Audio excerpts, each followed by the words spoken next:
true. It was kind of interesting to see that despite the fact that Mage has been pretty obviously the worst deck for purple so far this tournament, really just, I mean, 3 losses in a row last series, just could not get there.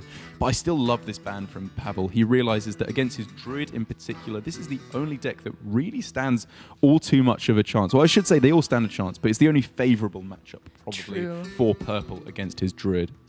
So looking at these remaining decks, I'm thinking that the Rogue could also maybe struggle against the Warlock because Pavel's Rogue is not running... Oh, my bad. It does run double Spellbreaker, but as we've seen so far, Rogue can just struggle against Warlock because of all that AoE. However, if he's meant to line up against some Void Lords, he's got some game against it. He does indeed, but Purple's Warlock is teched even more so than usual to beat the Mirror and to beat aggro. No cubes, no giants, no Doom Guards, which can kind of be a little bit tricky against the aggressive matchups if you're not pulling out those Void Lords. So despite the fact that you said double Spellbreaker does help Pavel, he has still got an uphill struggle in that particular matchup. I wonder what's going through these players' minds having had pretty much an amazing weekend, having met all these fans lining up to see them, and it's been a long day for all of them for sure because they've been touring around as well. We know that Pavel went out for some gondola ride with Firebat yesterday, and then Purple, of course, we were talking with him as a group, having some drinks last night. It was good fun. And here for Purple, pretty good start to get things going up against Pavel's Warlock. Obviously, the Jade Druid is a pretty big favorite in this matchup as both players... Man. That emote APM, how many do you think we can fit in one game? Can we get a counter, please? Nice, kind of setting us up for what we can perhaps expect in this series between these two players who are undeniably streamers, dreamers, and most assuredly memers. Yes, they do seem like the best of friends, and Nemzi really making that point apparent to us. We're going into this game while Pavel obviously is looking to have a pretty difficult game. He's got a pretty good way to get things going, actually. Skull of the Minari is a fantastic way to start getting that Doomguard cube ridiculousness to occur. Wait, one sec. We're on turn 5 already, is it, for Pavel when we get there? So does that mean these players kind of have an internal turn timer, which is set at like 3 seconds? Yeah. I mean, I feel like they've made some secret deal to not bring this on too much longer than it has to be. Some kind of a dark pact. Right. I feel like we're playing a game on hard mode here. Casting on hard mode. All right, so Harrison coming down, draw 3 cards. Yeah, Wallgrove fits in this curve perfectly. Over to you, Darek. And now for Pavel, he's looking a little bit worse, so he's going to have to maybe play a Doomguard to fight back. Back to you, Gia. Okay, Defile's looking pretty good here to at least clear off those 2 minions, and then he could, play this as well. Yeah, sure. So this puts the Harrison at 1 health. And another Mistress over there to contest it. And well played. All of a sudden, this is looking quite a lot worse for Pavel. Purple can make several fantastic plays to fight back onto the board. Bone Mare, just for sheer tempo right now, seems great because unless everything is cleared off the board or a great amount of healing comes down, double swipe will close out the game. Right, and Pavel was not able to play Hellfire that much earlier, so the Hellfire will not be online, and so double swipe will be it. What a Spitfire match, Derek. That was absolutely ridiculous, as Purple is considering not taking the lethal to turn this 3-second game into a 10-hour game, but it seems in this instance he's happy just to take the first victory in a way that I was not expecting. At all. I was not expecting that either. Happy Feast of Winter Veil, though, very, very appropriate timing for this emote, and I really, really wonder if these two have worked something out behind our backs. But I remember I was saying that last series between Purple and Virtual was the fastest we'd ever seen. Yeah.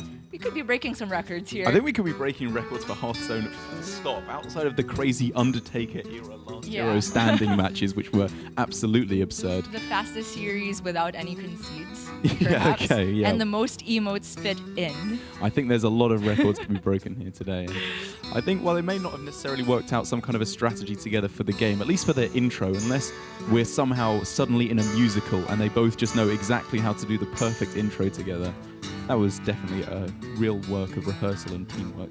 These two are veterans of big stages, and they're definitely providing us quite a fun show to get us hyped up for the final match, so can't feel too bad about that. And now we're going into a cube block mirror, and I wonder if they start tapping so fast that someone burns a card. Yeah. Well, for Pavel here, the tap plan is definitely what he's going for, because he doesn't stand a chance of winning in fatigue against Purple's lineup. He just needs to make sure he gets the cube, the cube faceless manipulator Doomguard nonsense to start happening very, very quickly. We could start seeing that button just being spammed from Pavel here, and Purple, I guess you can tap in kind. Yeah, you want to make sure you're just keeping even to your opponent. You don't want to be tapping too much, but at the same time, he has double Gnome Ferratu, which just destroys 2 cards from his opponent. Yeah, this is very much the story of this Warlock deck. Hate to get serious now, guys, but Purple brought this build of Warlock, and so did Firebat, to be good in the mirror as well as against aggro decks, and Derek is just having the time of his life here. Well, here Pavel emotes not once he's played the Skull of Minari as if to say, wow, what a great draw. He plays it when it just goes into his hand, as if to indicate, I have the perfect hand already. And make no mistake, this is the exact hand that Pavel is looking for. Skull is perfect, Cube and Doom Pact, perfect. The Mountain Giant, the Faceless Manipulator, all are amazing cards. Right, and it intrigues me now that he's spotted the perfect hand. It's now that he decides to hesitate? Yeah, when he is a giant on 4, sure. Okay, serious mod.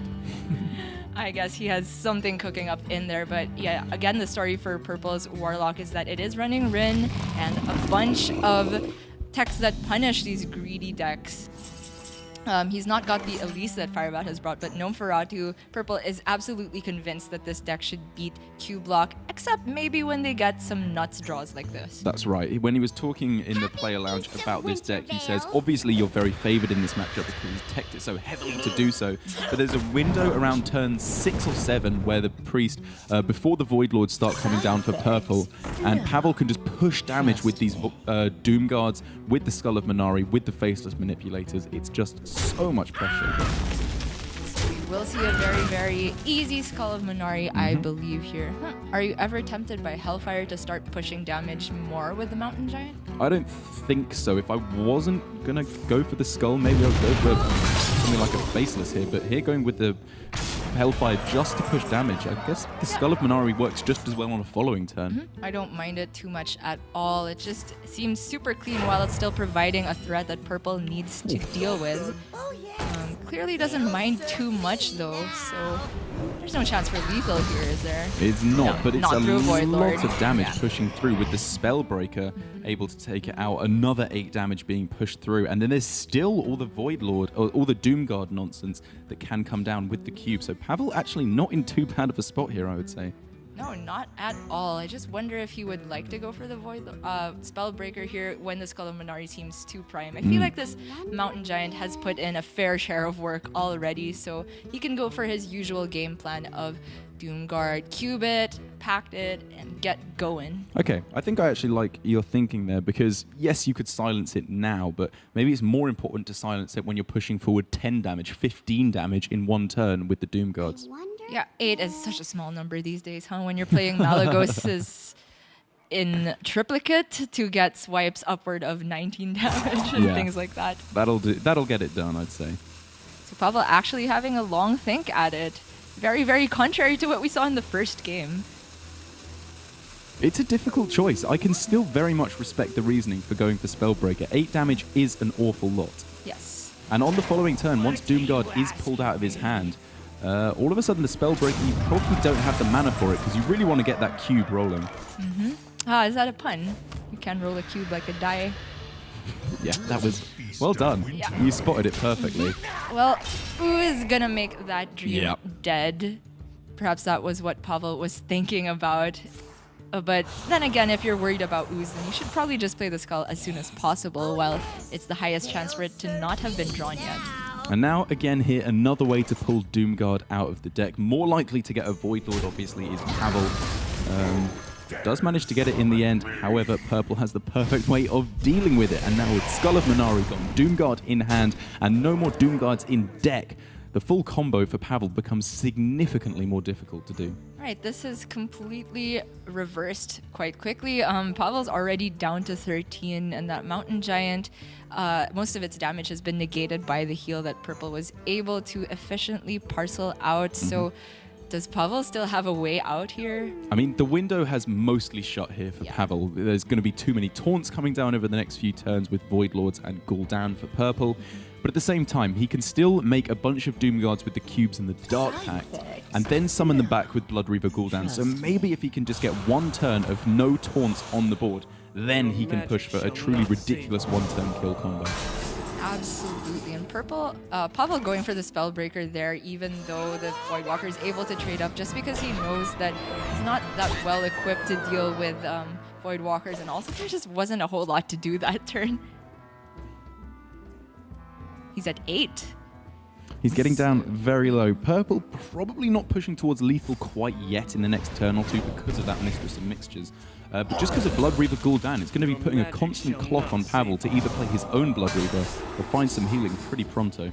Yep, and just not seeing how this works out for Pavel. All these minions die straight up to Hellfire, and Pavel can get a Gul'dan down, but Purple has the Twisting Nether, and after that, where's the refill? And the thing is that now that both of the Spellbreakers have come down, just playing a Void Lord here is so good for Purple. Absolutely. Maybe he was a bit afraid beforehand, because if it gets silenced and there's a way he can connect to face with a couple of Doom Guards from the Blood Reaver, then it gets scary. But at this point, there's going to be at least 2 more summoned on the following turn when Blood Reaver comes down as well. So maybe the play for Pavel here is to just play out this Doom Guard like that. Hope he doesn't discard the Gul'dan, but if he would maybe gotten 2 more Doom Guards to die, well, 3 including the ones that come off the cube, he could have put together enough burst damage with a Gul'dan to make that happen, but the win condition has been discarded for Pavel. It's true. Well, the win condition has also gone from Purple. Aha! Not too necessary though, as Purple's getting, what, 3 Void Lords and a Doom Guard, or? Just Void Warriors. Yeah, I because cannot of the keep silence effect. track at all. And there are now 6 Doom Guards hidden away for Pavel amongst these cubes. But even then, I think it can just be cleared up far too easily with a Twisting Nether at some point down the line for Purple. And now that the Blood Reaver Gul'dan is out of the way, I mean, Purple can just start pushing for lethal, I think. Isn't this just lethal with double Hellfire? It is, in fact, just lethal. So, yeah. Great game, guys. Purple up 2 games to 0, even though Pavel taking it a lot slower because he had a really good shot at taking that game. Purple's showing why putting just Void Lords in your deck as opposed to the Doom Guard give you such more consistent potential for defensive options. Really cool to see if you just blocked out those hero portraits there and you looked at the board, you're like, wow, that is 6 Doom Guards. How the heck does that happen? But turns out Pavel's already dead. If you're dead, yeah, no amount of Doom Guards will save you from that one. And now for Pavel, he is left only to take out the Razaka's Priest from his opponent. And that's no easy feat. For 3 games to win with a Priest, it's pretty easy for Purple to do. He was actually in this exact spot yesterday, I believe, where he was 2 games up with his Kazakus Priest. Ended up losing 2 thereafter, but was able to take the last one against a Hunter. Right, but because Pavel's got the Warlock, I feel like the Priest still has a good chance. Maybe Absolutely. Pavel queues up that Druid to get something fun going again. But I'm not sure if these players are here to just milk their screen time. Neither of them needs more screen time. We can say that for sure. Maybe the tiredness is setting in and Pavel is just saying, all right, I'll just queue whatever. Yeah, very possibly. I mean, you're looking at the previous world champion and very possibly the future world champion. True. And you know that for them, it's just about having a laugh with their friends. And this is showing one of the other most important facets of Hearthstone is it's not only about crushing your opponents completely, it's also about having a jolly good giggle with your friends. I have no idea what it is they're laughing at, but clearly it is hilarious. I mean, Purple was saying in his interview he loves playing against Pavel because he just cracks him up no matter what. Yeah, those two crack each other up. And what is that? Pavel saying about his opening hand, yeah, pretty good actually. You should probably mulligan for a very good hand. Yeah, and Pavel just juts his lip out and like, okay. You're literally saying to your opponent that you found Keleseth. No other face deserves a Well played. other than Right. Keleseth. And Shadow Step as well. Hello? Ooh, actually holding on to it. Dirty Rat can negate 1. battle cry of the Kaliseth, but Pavel could actually just shadow step it back. That'd be really funny. Oh, unlucky. I mean, that's kind of bad for Pavel because that was a nice amount of refill, but he could even shadow step it back still if he wanted to. Sure. Do you feel like that's a more effective shadow step target than Kaliseth again? With a hand this light, I wouldn't mind it at all. It just depends how long you're expecting the game to go on for, because if you find 2 buffed minions instantly, there's actually a lot of quite dense pressure you're throwing down. But if it's going on for a long time, you'll probably find another Elven Minstrel at some point later on down the line in addition. And Purple's just like, what? You had it and I didn't pull it out. There is no poetic justice in this game. So Pavel is just like, was that making a signal for 2 so I can play it twice? Well, he's actually just asking, should I go for 1 or should I go for 2? Trying to find out what Purple wants him to play. Purple trying to make him shadow step back the minstrel, but Pavel in the end realizing, yep, Kaliseth shadow step is pretty damn good. This feels honestly like the kind of game that you might find at a tourney like Seed Story, perhaps after the players have had a couple drinks or they've actually just been knocked out and maybe are having a game just for laughs. Yeah, I mean, thankfully this is the kind of thing that can only help your opponent, as Pavel gives away basically all the information he possibly could, but it doesn't matter because he is drawing absolutely perfectly. Sure, double Yetis with taunt against a priest seems pretty good, and Purple is just like, meh, what am I gonna do here? Wow. Frankly, not much. Priest of the Feast doesn't really challenge anything that well, but at least it doesn't die straight up to one of the 4/5s. So I guess you play it out, save the Oculite for turn 6 when you can maybe ping something off. Exactly, and maybe if you draw a circle, you're looking for optimistic scenarios to start wrestling this back, because when you're facing down 5/5 agents, even just as vanilla without the battle cry combo effect, that's gross. Absolutely, and I think Pavel is looking to go for... there's no clean way to put down Carter Creeper while getting rid of the Radiant using the SI7, so maybe gonna hesitate for 1 turn, but yeah, Purple just has nothing against this. What's it gonna be, Kazakus to kind of contest this board? Looking like he just won't get to turn 8, but... Dragonfire is a way to fight back on the following turn. No kidding. So that actually puts Purple in a decent spot if Pavel decides to go all in with these minions, but I doubt he will. Alright, so what are the odds on Pavel playing around Dragonfire Potion here? Well, he can by playing the bigger Corridor Creeper, so if he trades away like the Flame Elemental into the Loot Hoarder, he can actually play 7/7.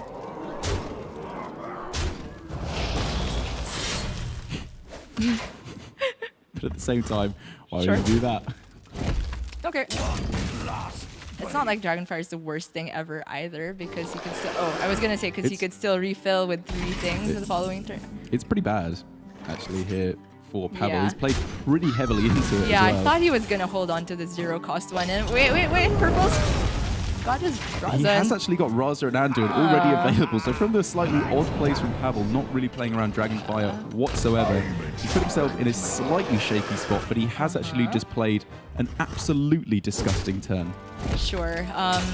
With the Raza heal, though, it's not quite enough to get there. Well, yeah, he'll be at 17, and for Pavel will have 16 with the SI and the dagger, so... 1 damage of lethal. Yeah, maybe Purple gets there. I don't know.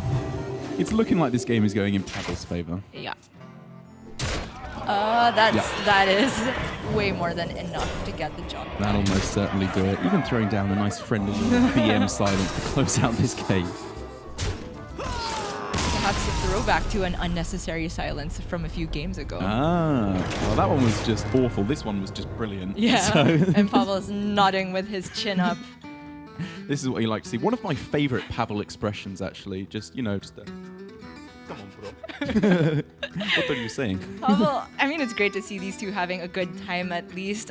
It is Christmas Eve, guys. It's time to be festive, and if you're gonna only have time to play Hearthstone, then there's still some ways to make the game a bit more fun for everyone. It's true. It's like 4 hours till Christmas here in Taipei. Really starting the countdown now, and what better present could we have than the gift of friendship between Pavel and Purple? Friendship, the power of friendship, the gift of friendship. It's the story of every tournament, and of course, these players want that more than anything. I mean, for Purple here, it's kind of looking like the story of Monk Air's his particular Christmas experience at the moment. But yeah, just needs to get that one win with his Highlander Priest. Got a so-so to probably a bit unfavored matchup against the Quest Druid, but against the Warlock, he's looking very nice indeed. Sure, and I wonder what these two are thinking about at this point. I feel like they should just have a staring contest at this point, you know? Like, what else can they be doing? I mean, this is just classic Pavel. Whenever he has the opportunity to, if he's sitting across from his opponent, he does just laugh. He just starts giggling, and it puts them off their game. And it's kind of hilarious, but it's also kind of just awesome to see. You know what I really want to see here? What would you really like to see here? I would like to see Purple somehow play a Raza that doesn't activate so Pavel can clap at it. I don't know how that happens in a non-priest mirror. Yeah, I was about to say. But if... It's an interesting wish to have. It might just actually be impossible without any Discover effects, I think it might literally be impossible. No, wait. So Purple can play a Blood Mage. Right. Pavel can Faceless the Blood Mage, and then Purple for some reason plays Psychic Scream. Shuffle them both back into the deck, and then he plays the Raza for the memes. Pavel treats us with his very gracious applause. No, but how does Pavel ever get Psychic Scream? Because it has to... No, Purple plays it himself because he's in on the meme. Oh, right, okay. Yeah. Oh, of course. Your magic shall not save. That still doesn't work because... Okay, never mind. It would still shuffle it into his opponent's deck, right?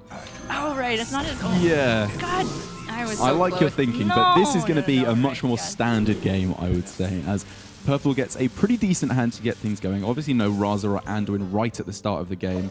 But actually, looking at his opponent, Pavel's got, again, pretty much the perfect hand to combat against these slightly slower matchups. They'll serve me now. Absolutely, and without a Potion of Madness or some kind of silence effect for this Lackey, it seems like Pavel's got the train of Doom Guards possible. Of course, the Lackey could pull out a Void Lord, but it's less likely because there's Void Lord in hand already for Pavel.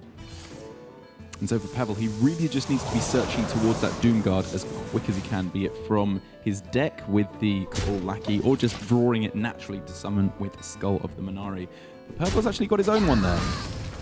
Darkness rises. That would have been very nice indeed for Pavel if he had managed to pull out a a Doom Guard from his deck there to copy it, play the Dark Pact, and just start smacking to face with everything you've got. But even here, pulling out a 9-drop from your deck can only be so bad. Yeah, doesn't matter. He may have lost a 1 in 3, but Skull of the Minari can still get things going. Whereas Purple is not drawn into Raza or Anduin, and actually taking 2 demons from that potion seems awfully weird because they just clunk up his hand like this.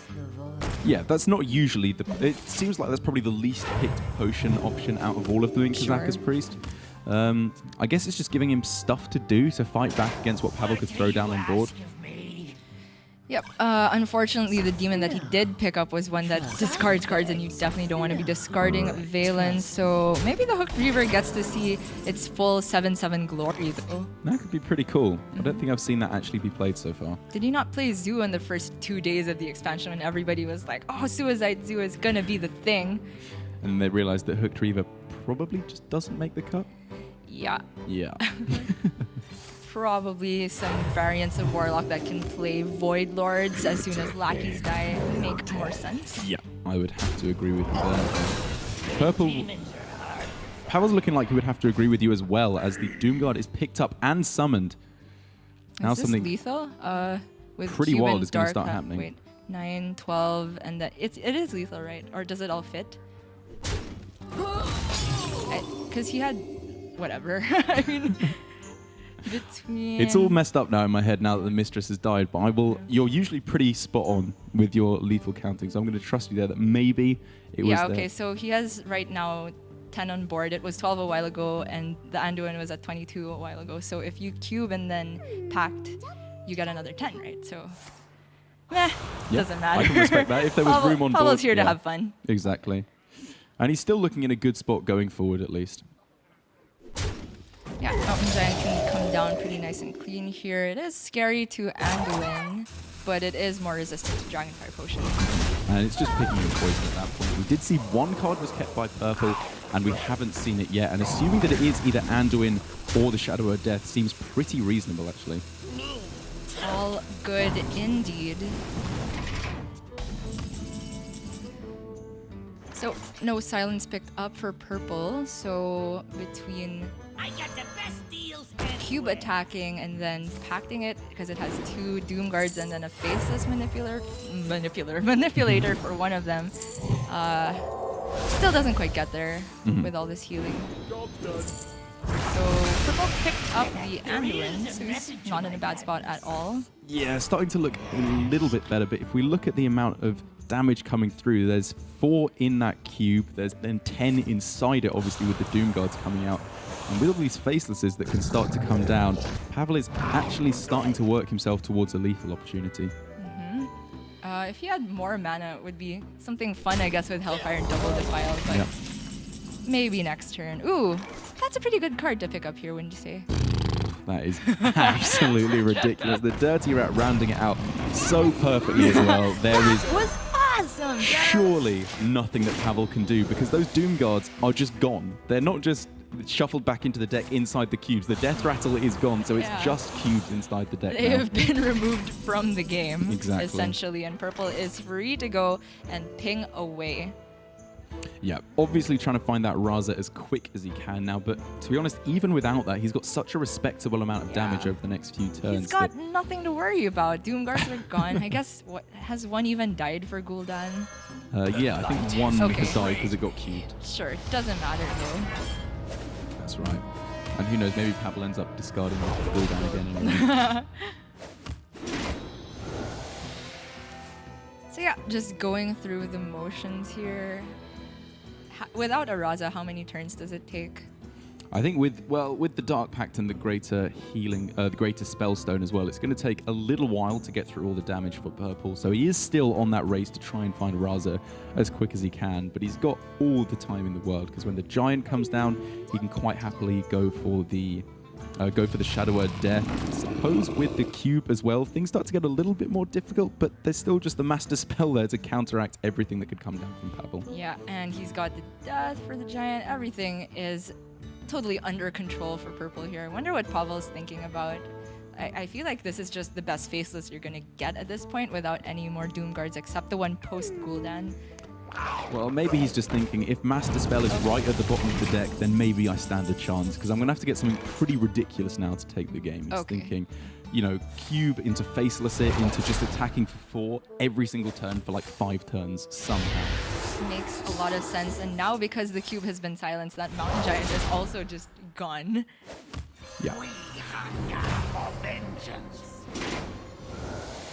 Very much not too much left to be said here, so I kind of want to go back to what is left in store for us, which is the finals between Kranich and Virtual.